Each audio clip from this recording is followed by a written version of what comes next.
The meeting will now come to order. Welcome to the June 10th, 2024 meeting of the City of Asheville Noise Advisory Board. My name is Reb Hazlett, Chair of the Noise Advisory Board. Committee members and staff are participating virtually today. We are streaming live on our Virtual Engagement Hub, which is accessible through the Virtual Engagement Hub link on the front page of the city website and also linked on the Noise Advisory Board page. For those of you out there with us today, welcome. I'll now introduce board members who are participating virtually. Note to everyone, please make sure to mute your microphone if you're not speaking. When you have a question or would like to speak, unmute your microphone.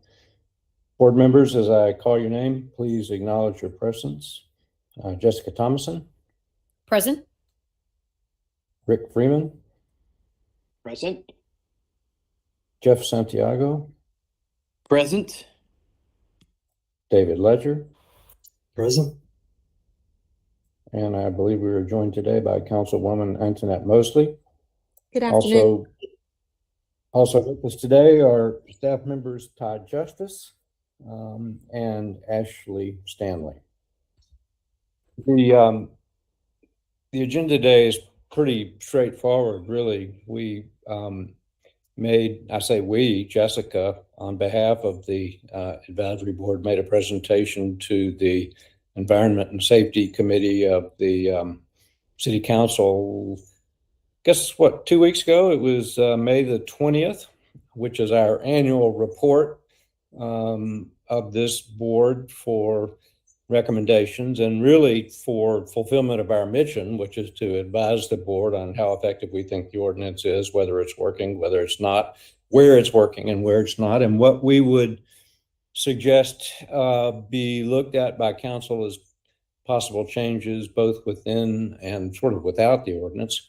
And since Jessica gave the presentation, I will turn it over to her, but I would suggest that each of you watch her presentation and see the comments of the council as well as that of Mark Matheny, who's Director of Development Services for the City of Asheville. They gave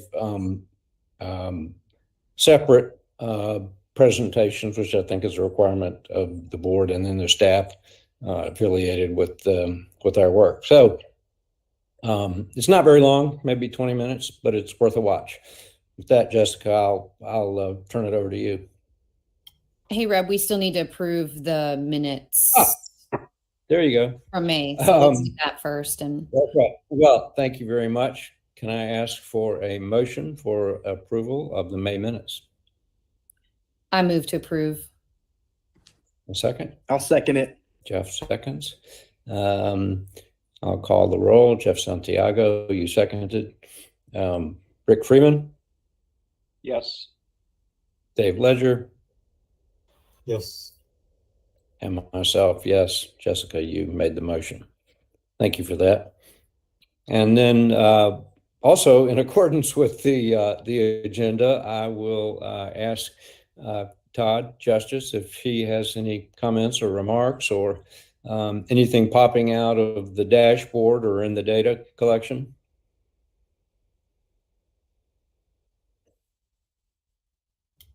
You're muted, Todd. Sorry about that. The number of complaints jumped up, but that was expected as we go into the summer vacation tourism season. But most of them were, the same trends. We did have a number of construction citations that went out for folks doing construction type activities on Sunday without a permit. But for the most part, it was pretty much the same trends that we've seen previous years for this month.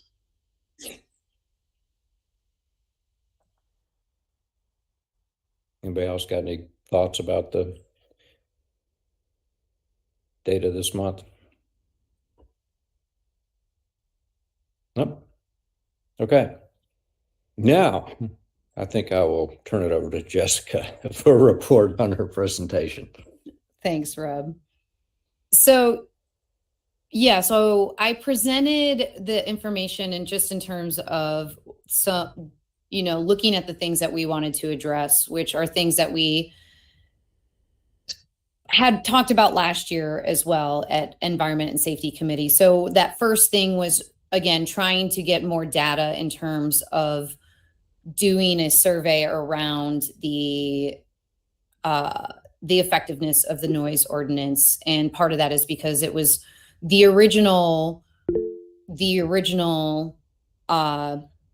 survey that was sent out had so much civic engagement. Oh, Rob, you got your hand up? Yeah, I was just going to ask, I know Ashley was going to make available the PowerPoint presentation that you used if you wanted to put that up on the screen. Oh, yeah. That's right. My bad. Okay. Hold on 1 second.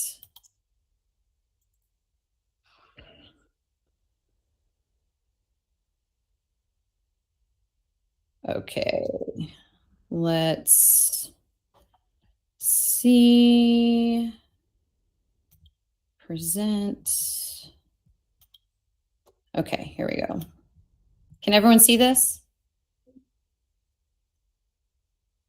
Yep. Yeah? Okay, cool. Just make Yes. sure. Okay, great. So here is the presentation. In case you have not been able to look at it, let me get rid of this little thing here. Okay. So it is, so here's it starts with the mission statement, which I'm not going to read because we all know this and we've seen this. So, but here's the recommendations, which was to conduct a public survey to assess the ordinance, again, continuance from 2023, address vehicular noise, which we've been talking about, add a board member from public health, and designate one of the 3 at-large positions from a multifamily housing representative. Moderate construction hours on Saturdays in residential areas, and address power washing and motorized equipment noise. So again, this, okay, so gather public input to assess the effectiveness. Again, as I was saying, the original survey that the city put out around noise prior to the ordinance restructuring was one of the surveys that had the biggest civic engagement. And so this is one of the reasons why it's of interest and is for us to continue trying to get that information.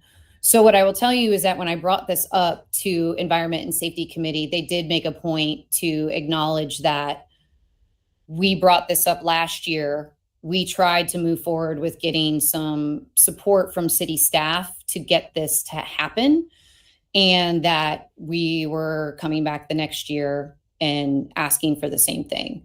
So they acknowledged that and said that they would do better to make sure that they supported the effort to get this survey done. So that was, that's some positive information. Reb, you got your hand up. I did. During Mark Matheny's presentation, he mentioned some national survey that was conducted by a group, an out-of-town group, that asked the question of whether people were bothered by noise or whether the noise was effective. Had you ever heard of that before or know what he was referring to? So there was a survey, and I'm not remembering off the top of my head exactly what the entire content of it was, but there was 1 or 2 questions on it that had to do with noise, but it was pretty generic, right? As opposed to the one that we're talking about that they put out prior to the restructuring was pretty in depth in terms of talking about, noise in neighborhoods and different places and that sort of thing.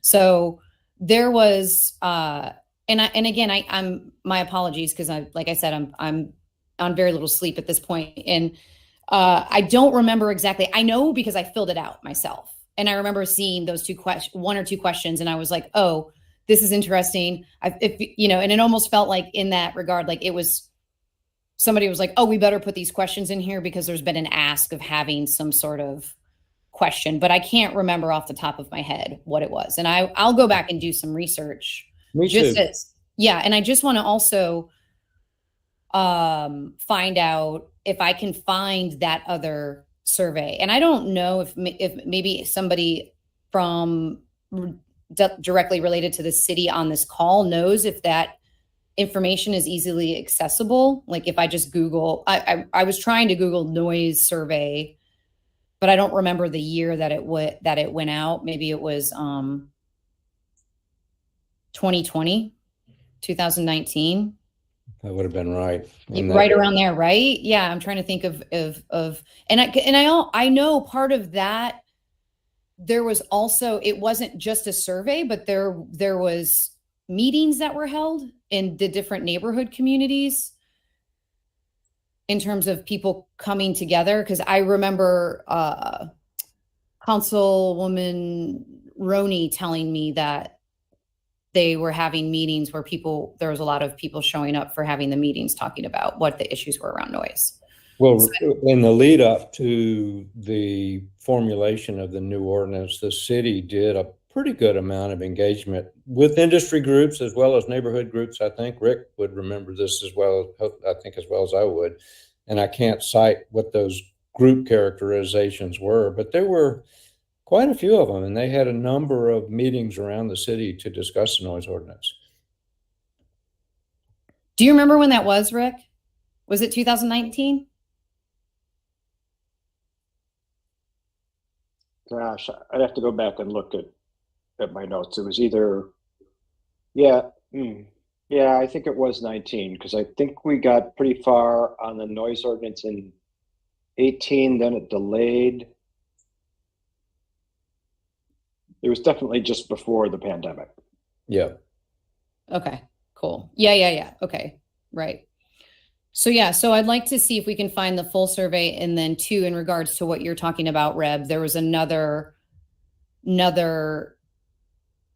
know I'll be able to find the survey because I know I posted it to social media asking people to fill it out. So I'll be able to go back and find that other one that Mark is talking about, the national one. And I'll see if it's still accessible, and I'll find out what those questions are, and I'll email them to everybody. What wasn't clear to me from the council's reaction to this point you made was what exactly we're supposed to do next. I mean, how do we push this? They were aware that it's been sitting on the table. Deborah did address that, but there wasn't any real clear direction on next steps. No. Which I think if we look at these two things, see if we can find these two things. Yeah. Then I'm happy to follow up with Deborah, or I can talk to Councilwoman Mosley about how to address that next step of moving forward with that. Yeah. So, but yeah, and I think we'll get some more traction because of the fact that they were, concerned that we weren't able to get that down the road any further. So, okay, I'm going to move on to this next slide, which is to address vehicular noise. Again, something else too that we had been trying to address in 2023. So I address how we kept hitting these roadblocks in terms of the sandwich signs that are illegal by City of Asheville ordinance, and the erecting the signs, and that some of the signs are owned by the city, some are not, some of them are DOT, and just trying to figure out these strategies with APD. And I explained that we did the letter, and that we kept hitting these roadblocks, and this seemed like a place that we would have some point of leverage. But again, we keep hitting these roadblocks. And so they did ask, they said, well, what are you asking for? I said, basically, is there any way to have any sort of support in some form or fashion? And I understand, while I know sandwich signs go against the city ordinance, for instance, I'm pretty sure you can get a permit to do some, right? Because there's still people who do put sandwich signs out. You see, I mean, you see them, I see them all the time downtown. So it's kind of, there's got to be some sort of element, and maybe Todd can speak to this. If there is, like, can you apply for a permit to do a sandwich sign, or are all the ones I see where people have their specials or whatever they have up, are those just all illegal? No, there's no permit for a sandwich sign. If you Okay. if you have one out on the sidewalk in a business district, then it's illegal. Okay. And Okay. we try, of course, we try to, locate those and talk to the property owners. I haven't seen anybody issue a citation for a sandwich sign since I've been here, but usually it just requires a conversation with the property owner or the business owner, and they take the sign down. Gotcha. Okay. Yeah. So basically, and they had asked for, what do you want from us? And I was just basically said, I'm not really sure, other than, is there some way to I'm not trying to say go apply pressure, so to speak, or that sort of thing, but help us see if there's some other point of leverage that we're not seeing or understanding. And with Mark, when Mark did his presentation, he talked about doing more of an awareness campaign and doing, for instance, social media and things like that. Deborah did ask if there was an opportunity to, put like those temporary signs up or something of that sort. And again, didn't really get very far on this component of it. Because when Mark talked about the social media campaign, I think Maggie mentioned, well, is anybody going to look at that or that sort of thing? And Mark said, well, a lot of these cars that are doing this have their actual Instagram or Snapchat on their cars. That's part of what they're doing, is look at me, with my modified mufflers and making all this noise, and follow me here if you like how annoying I am,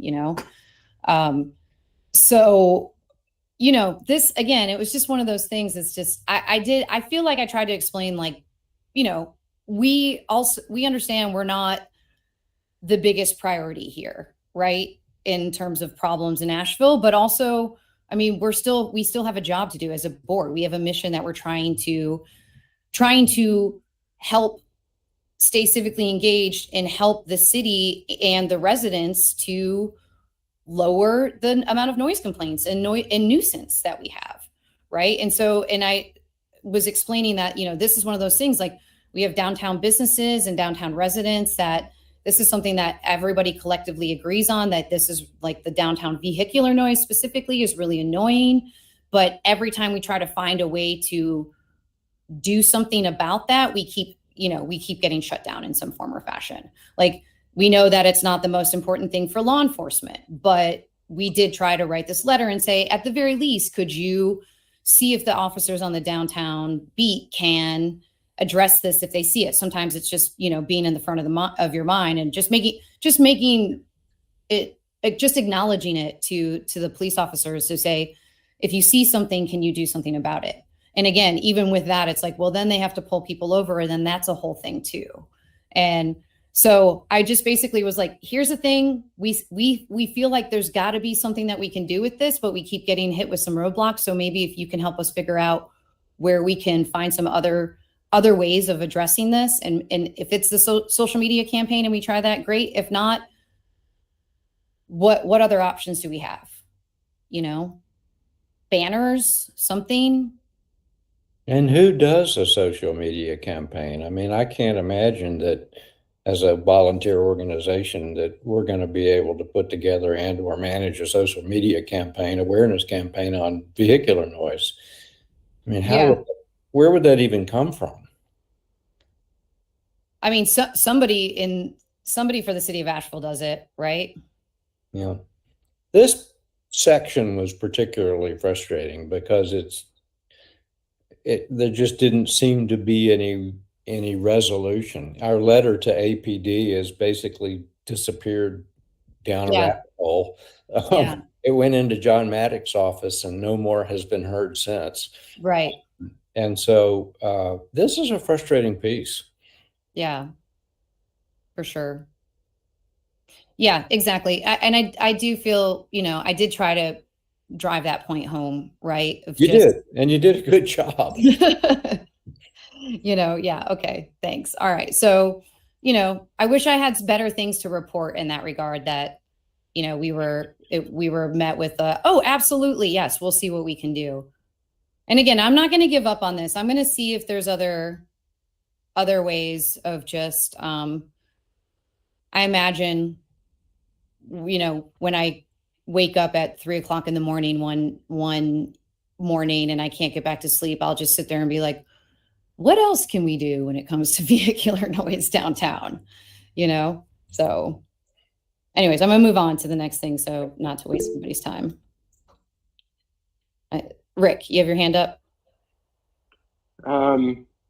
I'll take an action to talk to some folks I know on other boards and commissions to see if they do.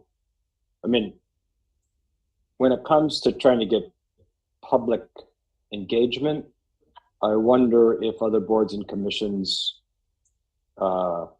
do it without depending upon city staff in order to do the work. If there Okay. was a precedent, Yeah. of collecting information, and if we thought that between all of us, we could put a simple survey out on Nextdoor, Facebook, the CAN website. Yeah. Yeah. I just want to make sure that we weren't breaking into some ground that, like somebody got tossed off a commission because they went and did that when they got stuck. Gotcha. Yeah. So I'll ask around to see what. The Urban Forestry Commission is very active. They managed to get an urban forester hired into the city. They're Yeah. about to get approval for an urban forestry master plan contract. So they know how to turn the knobs.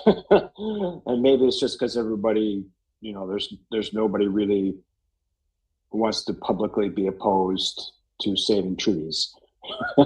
Right. But I'll ask what's going on there and see if they've got any pathways that are different than just going up and down the hierarchy.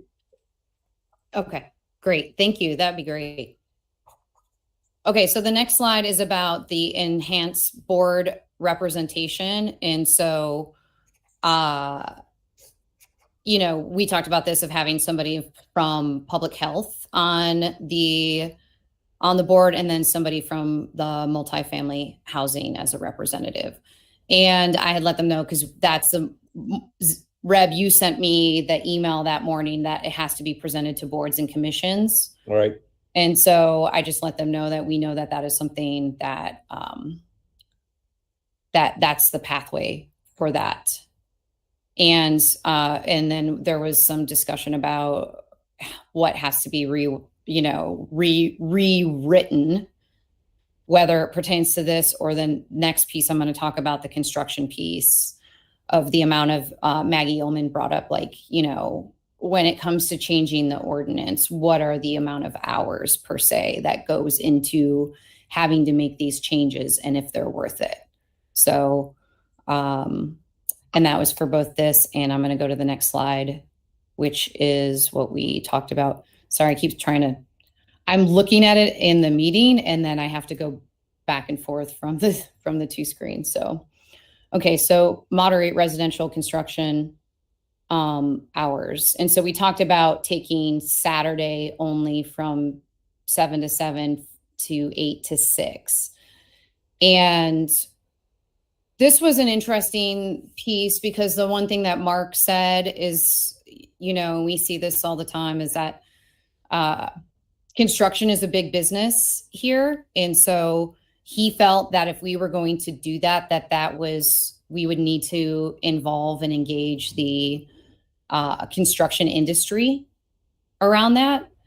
And that was acknowledged by the people on Environment and Safety Committee.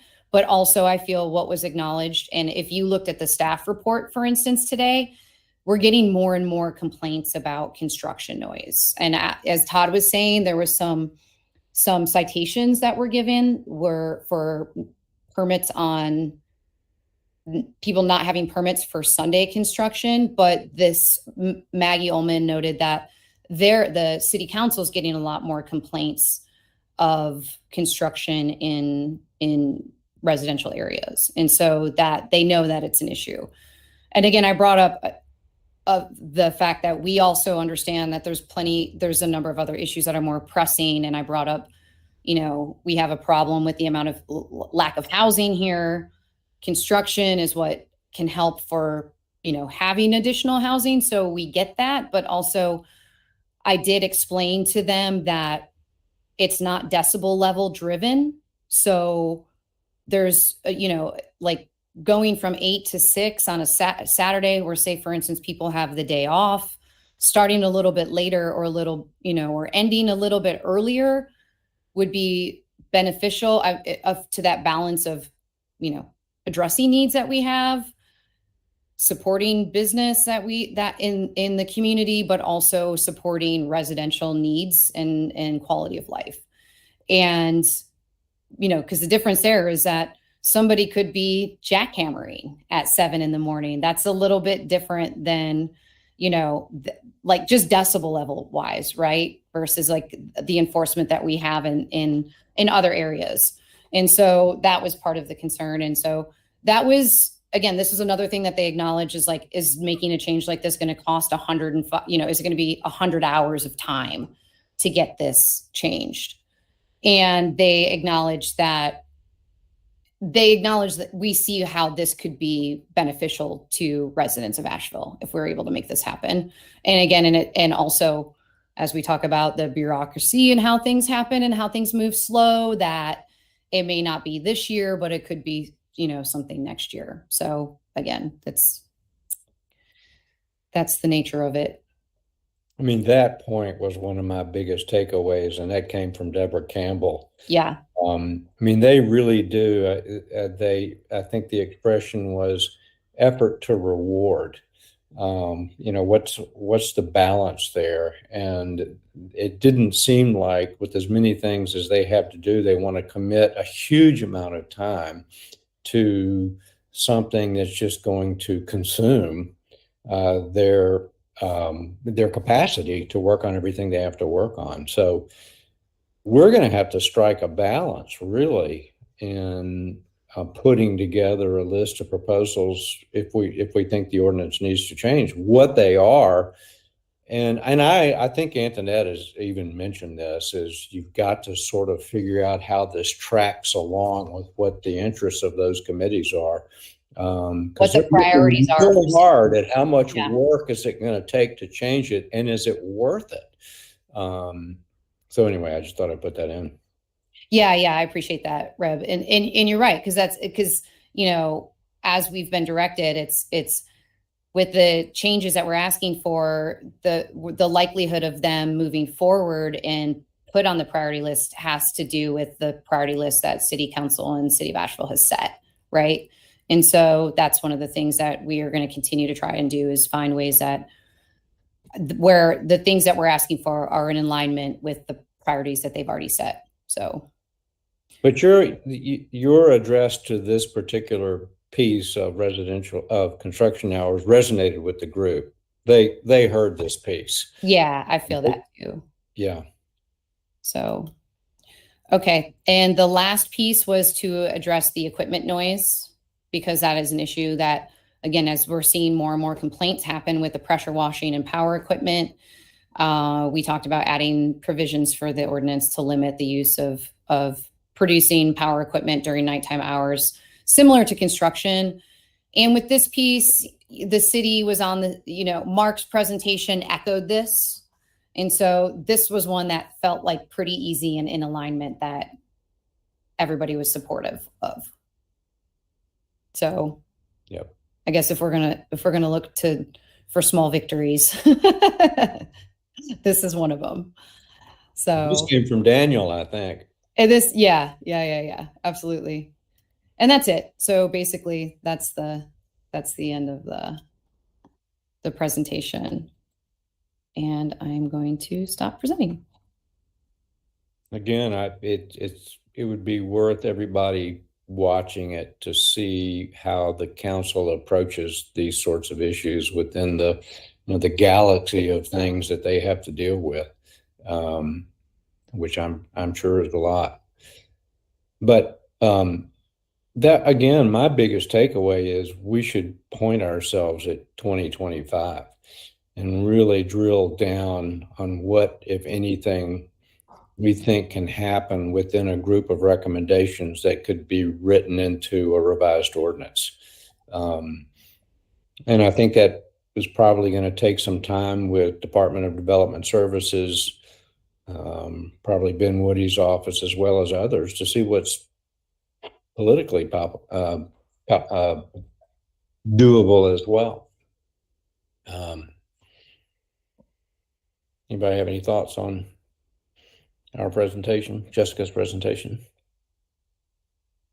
Our presentation, because you're the one that put the work in to make it happen. Yeah, Rick. When it came to the how many hours is it going to take, was there any debate about whether we, this advisory board, could draft the changes to the ordinance?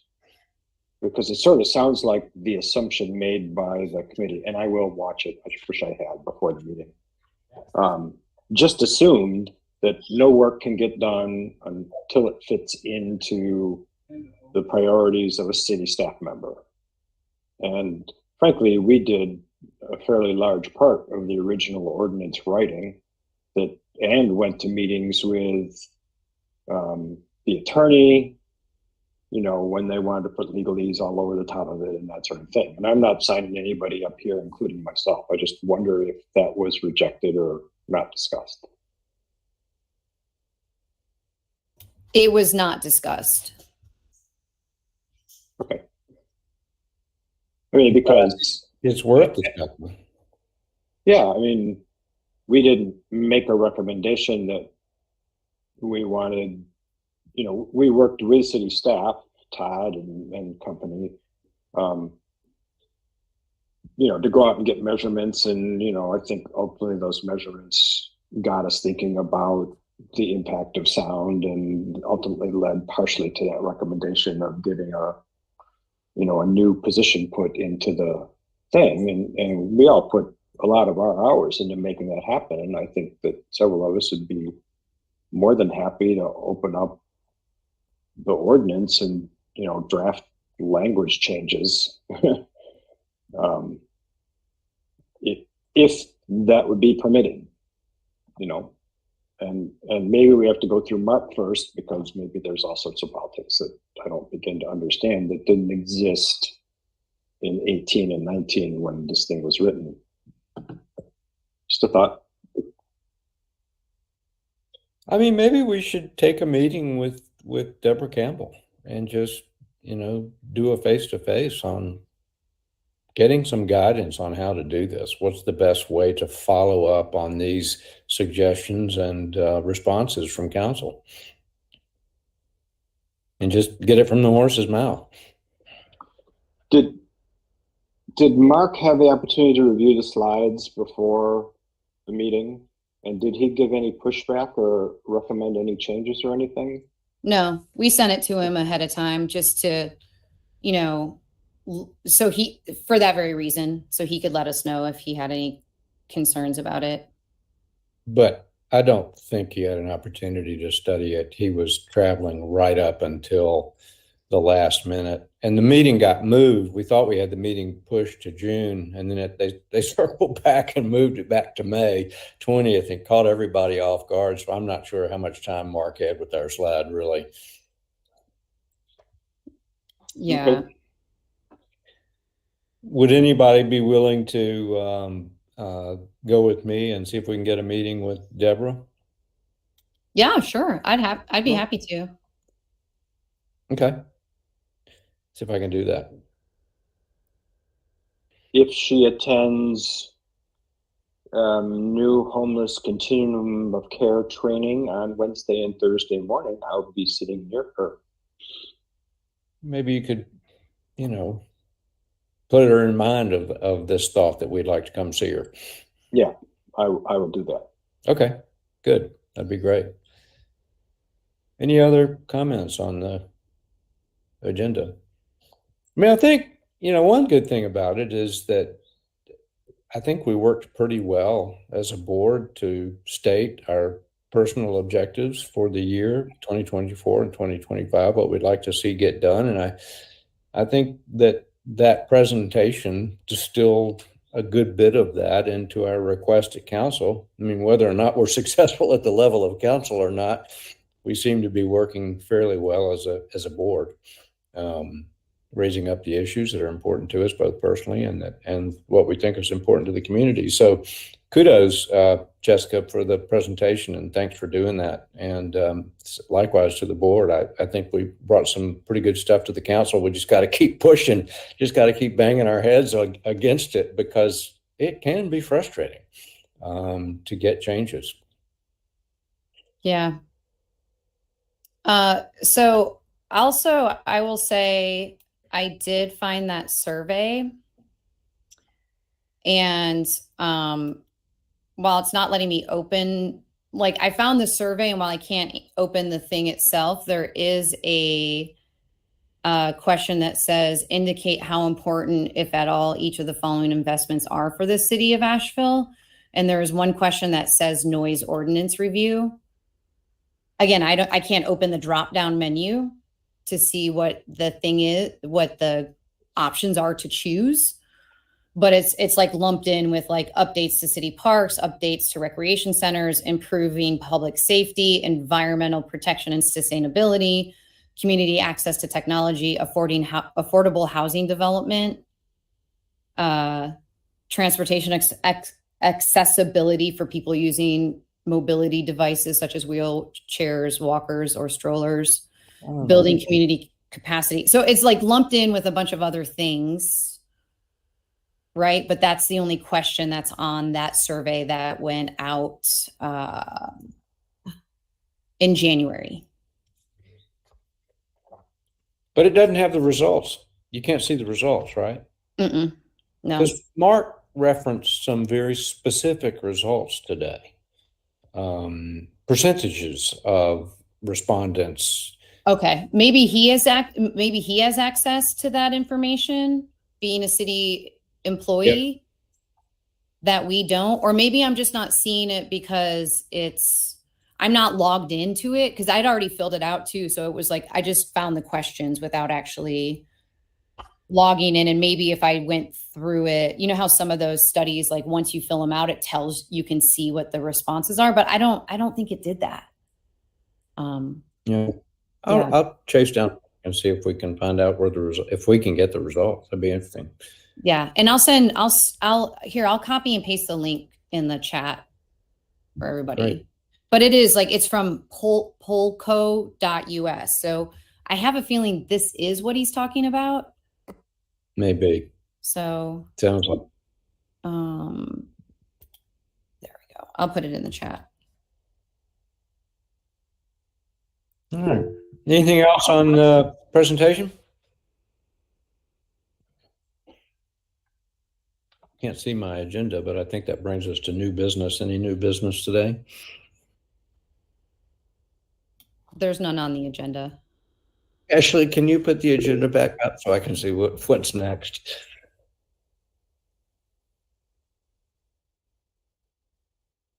There being no business, that must mean it's time for public comment. Would that be right? Ashley, do we have anybody on the line? Do we have Ashley? No public Just comment. texted. Yeah, no public comment. Oh, She said. yeah, right. If we're essentially stumped at this point because we can't get commitment for work to be done, should we stretch out our recurring meeting schedule until we do whatever behind the scenes stuff we're going to do. Yeah. I mean, if we had a bunch of people with public comment screaming at us, that'd be a reason to continue to meet all the time. I mean, this is not a lot of burden on me because I don't really have only that one action item, but it's kind of like, if I look at this in the most pessimistic way, if they don't really want to do anything we've suggested needs to be done, why would we meet until we gain some confidence that that would change? Yeah, it's Only report in. I mean, if anybody makes any headway on meetings or getting information, that would be the only reason. But I mean, I don't see a problem with shifting to what's your recommendation? Every other month or? I just, you know, it just kind of, you guys are beating your head against the wall by doing all this work. It's on the record. That is awesome and well done. But until we get some private meetings and actually get commitment from city leadership to take actions, or we find a way to work around the inavailability of the survey dudes, you know, would we start something new unless Todd raised his hand and said suddenly there's this influx of new complaints or some aberration over what we've been seeing? I thought we should just see what people think. Well, I do agree with you that we probably wouldn't add to our to-do list without trying to push forward with what we've got on our plate now. I mean, and there's nothing on the horizon. I mean, the issues we're working on are pretty important, and I can't see what would we add at the moment. So, good point, good question. Yeah, I agree, Rick. It's, you know, and that's typically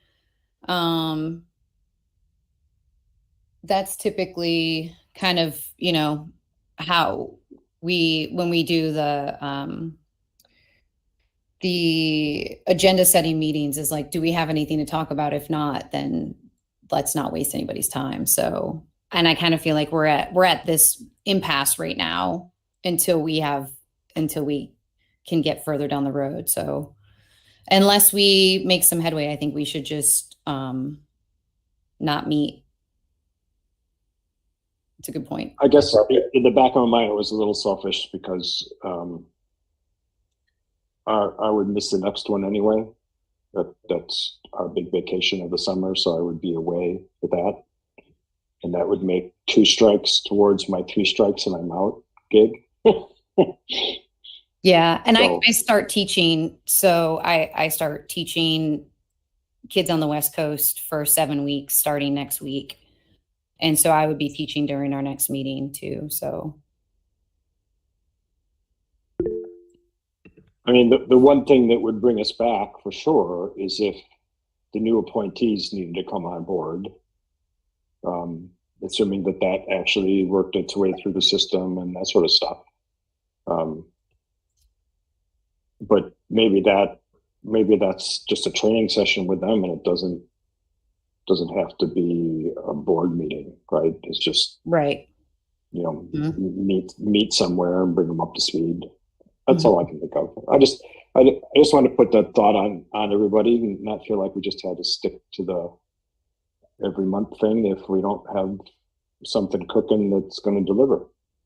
Mm-hmm. First, if I make a breakthrough with Deborah and she says, meet with us next week, then we can always revise it. Yep. Dave, you have a comment?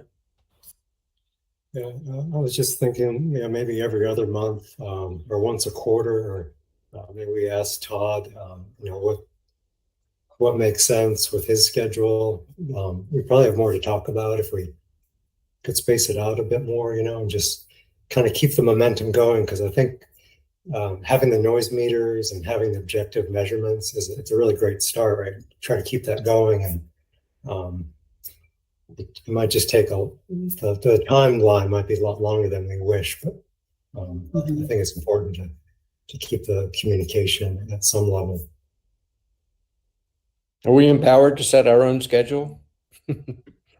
Yeah, I mean, we are like, right. So that's the thing, is that we are empowered, and in regards to, if we don't have anything to report that's new business, it doesn't make sense for us to meet. And we typically will make those calls in the agenda setting meeting, or right before, where we're like, we don't have any new information to report. And I will tell you, from the city perspective, and Rick can attest to this, is that they appreciate us not having meetings if we don't have anything to report. So that is part Yeah, of, that makes their schedule and their time as well, of just being respectful, just like all of us who are, volunteering our time to be here. So yeah. Well, does anybody have a motion in this regard? I move that we don't meet again until August. I second that emotion. I second that motion. I'm sorry. I'm Need so a nap, girl. I do. I need an. I love that I'm song. even drinking caffeine right now. I'm like, I'm so sorry. I'm so sorry, That's everyone. great. That's perfect. I think that should be the way we do it now. Second that Okay. emotion. I am so sorry. Oh, Anybody else got any thoughts about it? I'm game. We'll call it our summer. We'll go into summer schedule. There you go. So I'm okay with that. The motion then is that we will meet again in August at the regularly appointed day and time. Okay. that sounds great. All right, we'll take a vote. Jessica? Aye. Yay. Oh, yes, you did indeed. Dave? Yay. Rick, I can't remember. Did you second? I motioned. I emotioned. I seconded You're that. good. All right. Jeff? Yay, that emotion. Yay as well. Okay. The motion carries.